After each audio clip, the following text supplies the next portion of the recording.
On January 1st, a new trade deal between the US and Japan came into effect, which means that more than 90% of Japanese imported US food and agriculture products are now duty-free or have preferential tariff access. This means an additional $7.2 billion of goods can be exported to Japan and gives American farmers the same access to Japanese market as Canadian, Australian, and New Zealand farmers. Elsewhere in Asia, the US also agreed on a Phase 1 trade deal with China, which will remove tariffs on meat and poultry.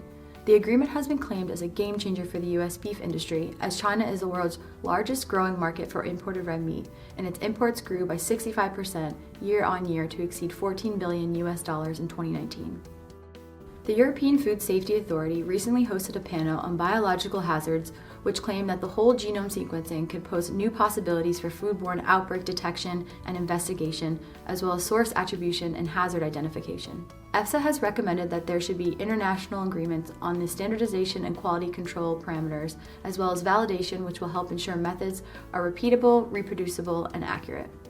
A norovirus outbreak in Europe has now spread to Denmark and Sweden. Already at least 170 people in each country have fallen ill, following more than 1,000 others in France, with 21 requiring hospital treatment.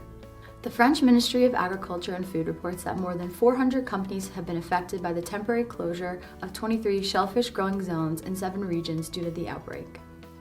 Stricter regulations on allergen labeling are being considered by Food Standards Australia and New Zealand, who are accepting public comments on proposals on issues of clarity, consistency, and prominence.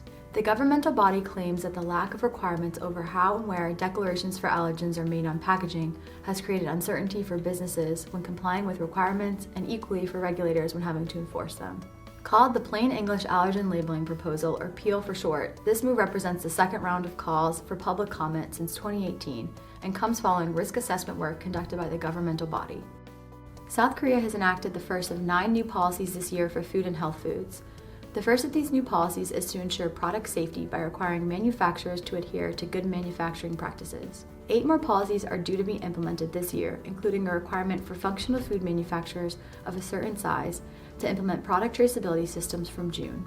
These policies come following 4 consecutive years of rising complaints related to the consumption of functional health foods in the country before a plateau in 2019.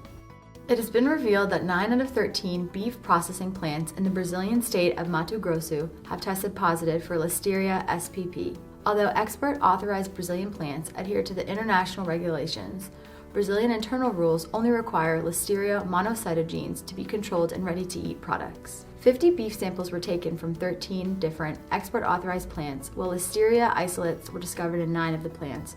Listeria monocytogenes was confirmed in only 4 of them. You can learn more about Listeria monocytogenes with our free ebook on microbiological hazards, a link which is contained in the transcript of this video.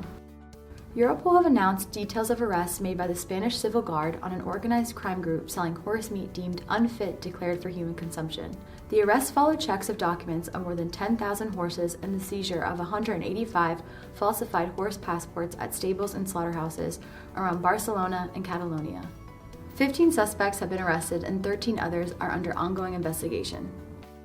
This has been your January Food Safety Industry Roundup, and thank you for watching. As with all monthly industry roundups, a full transcript and sources are available on our website for more information on each of these stories. If you would like more information on how food businesses globally are using SafeFood360 to meet their food safety and supplier quality demands, please send an email to team@safefood360.com or visit the website for more information.